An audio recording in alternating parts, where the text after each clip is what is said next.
Welcome back to the Happier at Work podcast. I'm your host, Aoife O'Brien. And if you're nosy and curious, like I am, I like to say curious, but sometimes it borders into nosiness. This is the second part in a three-part series all about behind the scenes in the publishing industry and what it really took to publish my book, Thriving Talent. If you haven't checked out the book yet, go to thrivingtalentbook.com. Definitely go and check that out. The endorsements, the pre-readers, like the feedback has blown me away, to be honest. I'm so thrilled with how the book is being received so far. So definitely go and check out the book, thrivingtalentbook.com.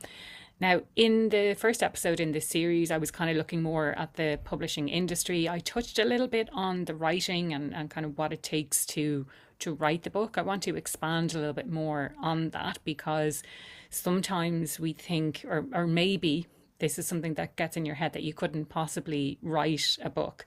Now, I mentioned in the previous episode, what really helped me with the writing was to have a really clear structure in place. And once you have that structure, once you have the structure, then you can kind of break it down into sub chapters or subheadings as well to really get to grips with what is it I'm actually saying here and what is it that I'm trying to get across? What is the point I'm trying to make here?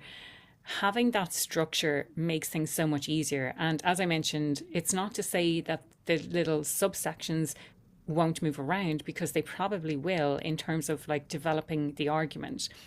Another thing to bear in mind, and this again is probably not something I really thought about or considered. I thought that I knew everything about my topic. I thought I was really well versed in it. But when you're trying to write about something, it really forces you to clarify your thinking and what arguments and what positions you take on each of those different areas. And it's something that it kind of makes you call into question what you believe and where the evidence is. So you need to seek out, well, who else is saying this? Or is there evidence? Is there research to actually back this up? And the book is very evidence based. That was one of the key pieces of feedback that I got, that it's clear and it's evidence based, but it's also very practical for leaders if they want to put this stuff into action. It's taken from my own experience, from the work that I do with organizations as well. So it's written from a very personal perspective. Like, I have a reason that I want to share this is because I've experienced those kind of toxic workplaces firsthand. So it really helps you or forces you to clarify your thinking around very specific areas.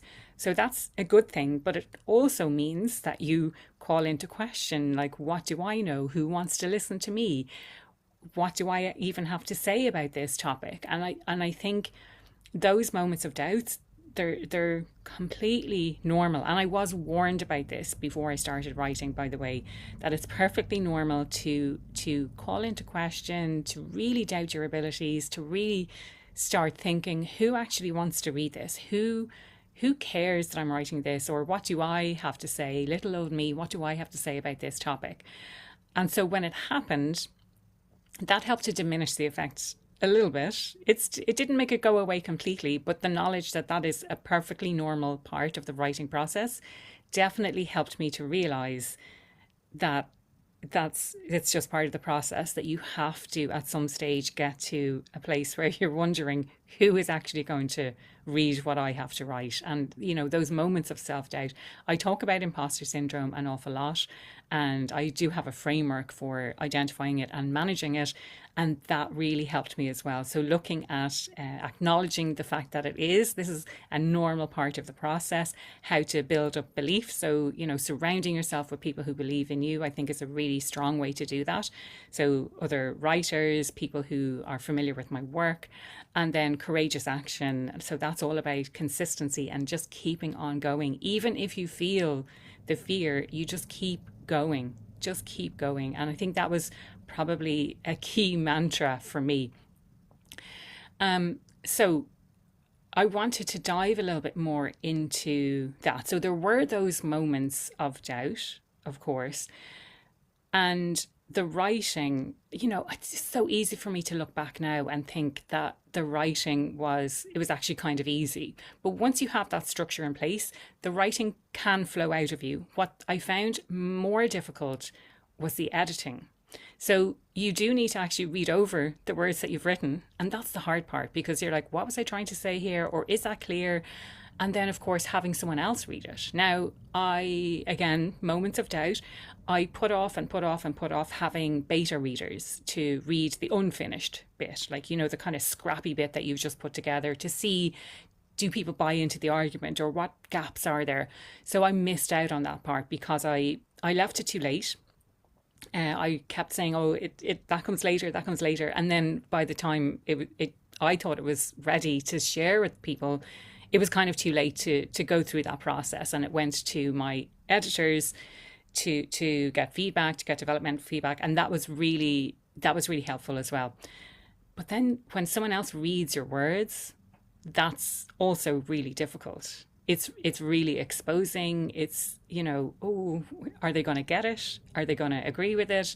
What are they going to say? So some things that really stood out to me in terms of the feedback that I got, and I mean the developmental feedback, I don't mean that they said, wow, this is amazing, but it's things like slowing down and expanding on points. So I get it because it's in my head. I know what it is I'm trying to say, and I've been talking about this stuff for so long. But for someone who's not familiar with the topic, it's about slowing down that pace, bringing them on the journey to really help them understand.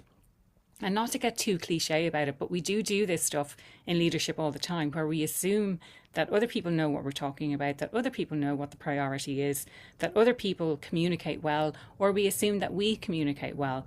And when someone else looks at your work and offers you advice or offers you feedback on how to do it better, then I think, it's really beneficial for the writing process. But it's really difficult to hear that as an individual. It's, like I said, it's very exposing when you share your work with someone else. And so that's part of the writing process. And so I was working very closely with one editor, and this is over a number of months, by the way, as well. It's kind of back and forth, and how can we expand this, and is this the right example, and can we change that? And then after that process, it went to someone fresh who hadn't been working with me through the process to really take a bird's eye view on the overall argument that I'm trying to make, and does the book live up to the promise? And also then that fine-tooth comb of, like, have you thought about this, or can we change this? I mean, it's such a long process, and after writing, you're kind of think, oh, I'm done now, and it's going to be smooth sailing from here. It's definitely not smooth sailing from there. And so, yeah, just to give you a flavor of that's what actually goes on behind the scenes. And then when the manuscript is done, and how do you know when the manuscript is done? That's the other thing. They did warn me, as I say they, I mean my publishers did warn me that I'm going to keep wanting to add more or change something, or I'm so inspired by everything around me, by reading books, by listening to audiobooks, by listening to podcasts. I'm always learning, and there's always stuff to be added in. And if you have bought the book, then there is an entire section on the resources. So I will continue to add to that, from the learning that I do. And if you've bought the book on pre-order, then there's also the behind the scenes. There's the stuff that didn't make the final cut. There's the stuff that was left out for one reason or another.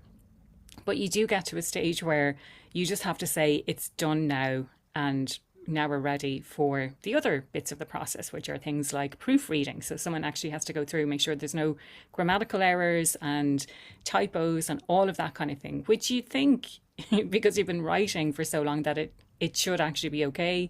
And you're writing using a software that picks up those kinds of things, but that's not always the case. So there's the proofreading. I touched on the typesetting in the last episode as well. So there's all these additional bits that need to be done when you finish the writing and the editing process. So in next week's episode, I'm going to do a bit more of a behind the scenes on the marketing side of the book writing, book publishing process. So a little bit more about what I did around that. And what I will say is that the marketing side of writing a book, if you think you've written the book and that's the job done, the marketing is most definitely a second full-time job on top of the book writing process. So getting it out into the world, getting the book into the hands of the people who need it, of the people who will read it, of the people who will benefit most from it. That in itself is a full-time job. And part of that marketing is what you're listening to today. Do go and check out the book, thrivingtalentbook.com, and let me know what you think.